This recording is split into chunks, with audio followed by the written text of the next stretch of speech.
শ্বশুর আব্বা হ্যাঁ বলো। বিয়ে করছেন? বিয়ে না করলে তোর বউ এলে বলতে কে? কারে বিয়ে করছেন? তোমার হাওড়িতে বিয়ে করছি। আত্মীয়টা ঘরে ঘরে হয়ে গেল না, অন্য কথা বিয়ে করতে পারলেন না? ওরে ক্ষুধা, তুই চুপ কর, তুই চুপ কর। শ্বশুর আব্বা এত বড় ডিগি কাটছে কারা? কাটছে তোর বাপ। এত মাটি থুইছেন কোন? মাটি আমি খাইছি। বালু মাটি কিছু খাই নাই। ওরে আল্লাহ, তোর বাইরে চাপার দাঁত আমার খুলে হলাম হবার। আমার দাঁত যদি ভাঙ্গেই হাল দেন, আমি তাহলে শ্বশুর বাড়ি থেকে গুস্ত খামো কিভাবে?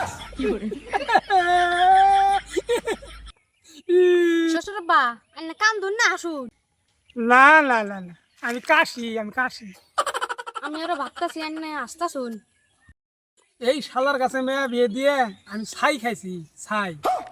ছি ছি শ্বশুর আব্বা, আন্নে ছাই খাইলেন আমি থাকতে। আমি জাল্লা কালা 2 বস্তা চাল পাঠাই দিলাম নি।